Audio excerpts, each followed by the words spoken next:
American Trail.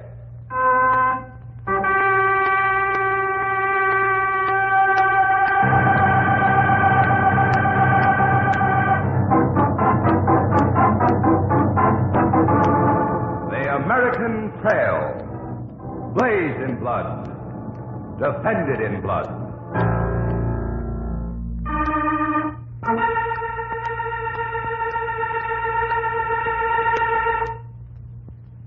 Chapter 12. The Blue Yonder.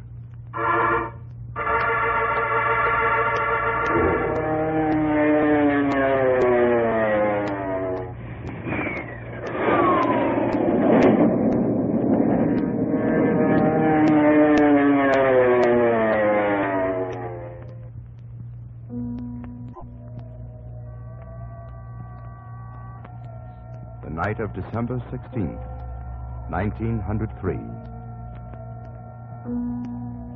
You, Orville Wright, lying there in bed, still awake. Midnight. Bitter cold outside the cabin. Wind driving the sand across the Kitty Hawk dunes. What are you thinking of? Lilienthal? Otto Lilienthal?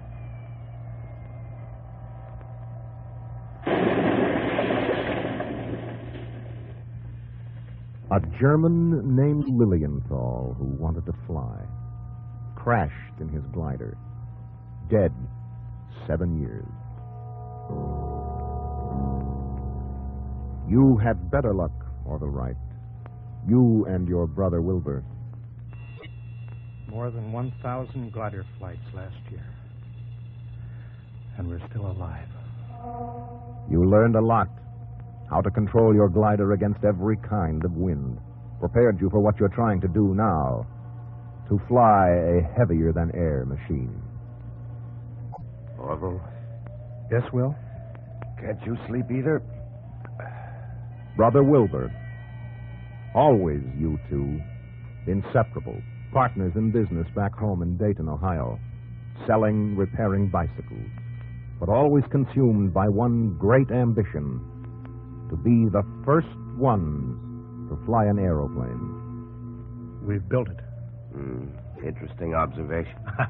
I just realized we've actually built a flying machine. Tomorrow I'll test it. Fly it. Not unless this wind slackens. Let's listen to it. It'll go down by morning. You know, Orv, in my quiet, modest way, I was just reflecting that you and I know more about aviation than the rest of the world put together. I suppose we do at that. We're geniuses. Even if we never did go to college. We even build our own engine. Yes, Orville. A few months ago, in your workshop in Dayton. Remember? There's no use, Will. Another turn down. I don't think we'll get any automobile company to build us an engine. Well, they're sensitive about looking stupid. Yeah, letting people think a flying machine is possible. It occurs to me, old boy, we might build our own. Then weeks of hard work, buying, making parts, fitting them together. Well, I guess we'll have to run the crankshaft fore and aft. Start the motor from the rear. Why, no. No. The propellers will do that.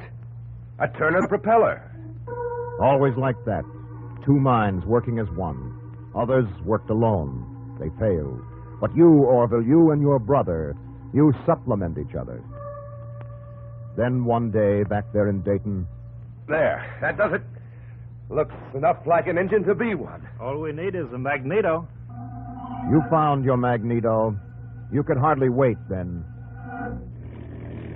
It's working. Orville, I tell you, this thing's working. We've got our engine. The rest was easy. You built your plane, shipped it here to Kitty Hawk, North Carolina. The constant wind here, the broad expanse of land, ideal for your purpose. The other day, Wilbur tested the plane. No luck. It didn't leave the ground, just some damage. Now you, Orville. Tomorrow it's your turn to try. Only you can't sleep. A shadow at the back of your mind. A fleeting sense of fear. Suppose something happens to me tomorrow. What if I crash? What about Will? He'll go on, of course, from where we left off. He must. But Willie, would I go on if anything happened to him? Just not sleepy. Might as well get up. Put a few clothes on. Wrap a blanket about you. Open the door. Careful not to wake Wilbur. Lonely, desolate sands. Icy cold. Dark woodlands to one side of the dunes. Ocean on the other. And you stand there. A few stars. Tiny lights of a boat far out to sea. The lifeboat station a mile away. A few steps from you, the shed that houses your precious flying machine. Might as well take a look at it. Make sure it's all right. There it is, inside the shed. Like a giant box kite with a motor in it. Wings, 40 feet, tip to tip. Da Vinci dreamed of something like this. Yes, and Henson, Wenham, Maxim over in England, Denot, Vuillard in France, Langley over here. They experimented. You know why they failed, Orville. Their theories were all wrong. You and Wilbur proved that. They knew little or nothing about air pressure. You and Wilbur devoted years to that study. Orv, there are better ways of catching pneumonia. Oh, I just came out here to... That wind. I had a mind to look at that rudder that we damaged. Oh, it's all right. Ooh, feels like Christmas out here. Yeah. Think we'll be home by then. Night passing. You're asleep now, all right. But you're not relaxed. Waiting.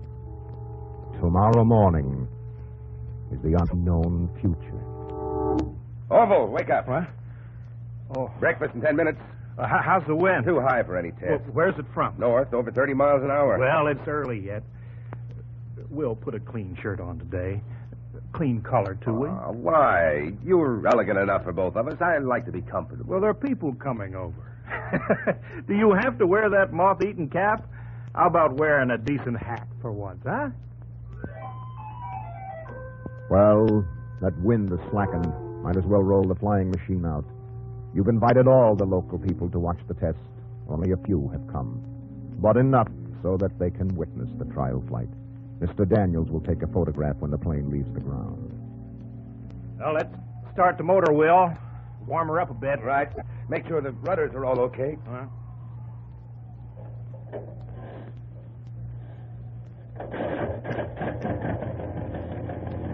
That's fine. Check the wind, will you? I'll look at the rudders. So you're about ready to test your flying machine, Orville Wright. No fanfare, no crowd, no excitement. Last night's fears all forgotten. Careful as you climb up into the plane. The plane is supported by skids. The skids will carry the machine over rails until the moment it takes off. If it takes off. All set, Orv? All set. Good luck, Orv. Cast off the rope. Moving now. Wilbur running beside the machine, holding one of the wings to keep the plane on the rails. Will, she's tilting to one side. Hold her. I can't. The wind's too strong. The wind's too strong. Don't try to take off. Too late. Yes, too late. Gaining speed now. The plane lurches. Wind tears in a rudder. Orville, stop the motor.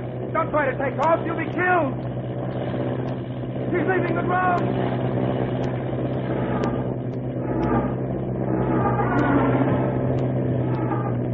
This is it, Orville. It's never been done before. You are the first man to fly a machine. Rising now 2 feet from the ground. 3. The machine wobbles a bit. Careful. Keep the wings balanced. Rising still. Rudder still giving trouble. 5 feet. 6. Still rising. Wind treacherous. But you, Orville Wright, you have been battling the wind for years. Steady. Still rising. 9 feet from the ground. 10. Look out! He's coming down!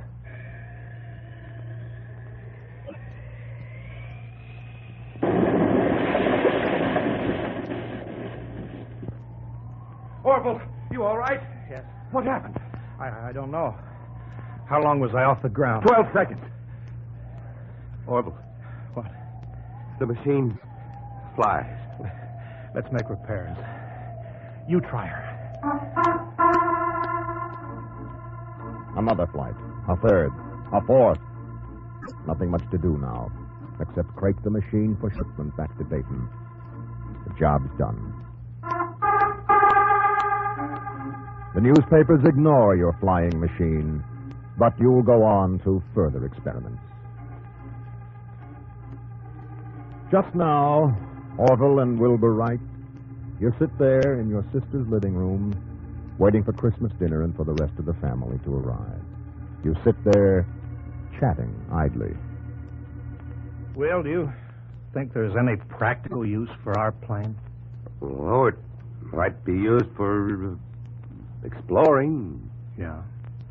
You know, or carrying mail to out-of-way places. Yeah. You can't know, Orville Wright, that in a few years your brother will be dead. That you will go on into history alone.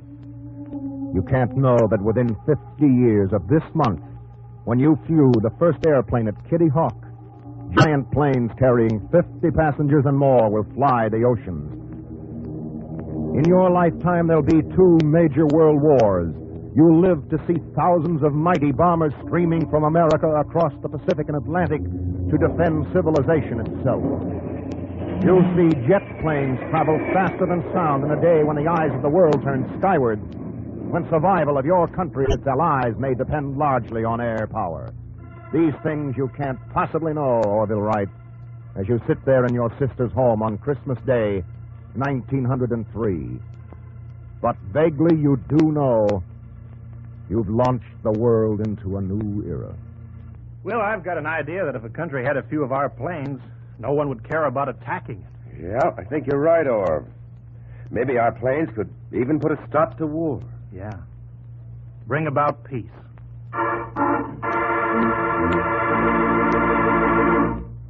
Now, here is Lieutenant General James H. Doolittle, chairman of the National Committee to observe the 50th anniversary of powered flight. As we look at it today, that flight of the Wright brothers made at Kitty Hawk ushered in what has proved to be the most momentous 50-year period in modern history. During no other half-century have such vast changes taken place in the world.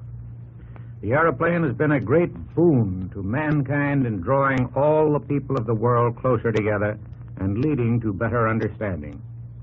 Unfortunately, it has also become an unparalleled medium of destruction. But we must never allow the specter of modern warfare to cloud our vision of the future. The airplane has brought knowledge where it did not exist before. It performs stirring missions of mercy. We must exploit to the utmost the advantages which this great social tool provides. I am glad to be chairman of the committee for the celebration of the 50th anniversary of powered flight. It is our purpose to further acquaint the American people with the great opportunities which aviation offers our nation.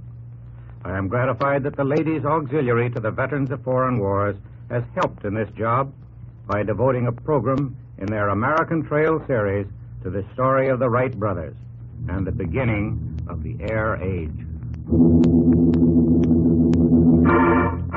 Our thanks to General Doolittle. This has been the 12th chapter in the story of the American nation, brought to you by the Ladies Auxiliary to the Veterans of Foreign Wars.